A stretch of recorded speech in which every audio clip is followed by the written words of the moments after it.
বাংলাদেশ জাতীয়তাবাদী দলের স্থায়ী কমিটির সদস্য সালাউদ্দিন আহমেদ বলেছেন, জাতীয় ঐক্যমত্য কমিশন জাতীয় ঐক্যমত্য প্রতিষ্ঠার বদলে বরং জাতীয় অনৈক্য প্রতিষ্ঠার চেষ্টা করছে।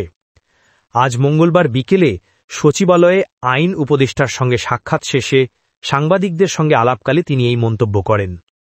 সালাউদ্দিন আহমেদ বলেন, জুলাই জাতীয় সনদ বাস্তবায়নের উপায় নিয়ে কমিশন যে সুপারিশ প্রধান উপদেষ্টার কাছে জমা দিয়েছে তাতে অনেক বিষয়ই মূল সনদের বাইরে যুক্ত করা হয়েছে।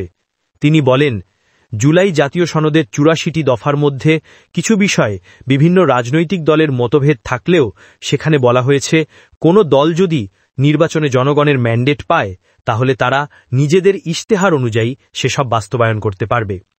কিন্তু কমিশনের সর্বশেষ সুপারিশে সেই নীতিগত অবস্থান উপেক্ষা করা হয়েছে বলেই অভিযোগ তার। এ সময় সালাউদ্দিন আহমেদ কমিশনের প্রতি কৃতজ্ঞতা জানালেও বলেন, তাদের কাজের ধরন নিয়ে প্রশ্ন থেকেই যাচ্ছে। তিনি আরও জানান, একটি নতুন প্রস্তাব যোগ করা হয়েছে, সংবিধান সংস্কার পরিষদ নামে একটি ধারণা, অথচ এই বিষয়টি কমিশনের কোনো আলোচনায় আগে কখনোই ছিল না, আলোচিতও হয়নি। সুতরাং এই বিষয়ে কোনো ঐক্যমত্য হয়নি।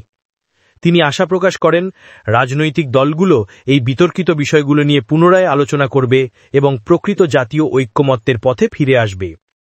জাতীয় ঐক্যমত্য কমিশনের এই সুপারিশ নিয়ে রাজনৈতিক অঙ্গনে নতুন করে বিতর্ক শুরু হয়েছে। জনগণ এখন দেখতে চায় এই আলোচনা শেষ পর্যন্ত সত্যিকারের ঐক্যমত্যে পৌঁছাবে নাকি আরও গভীর অনৈক্যের জন্ম দেবে।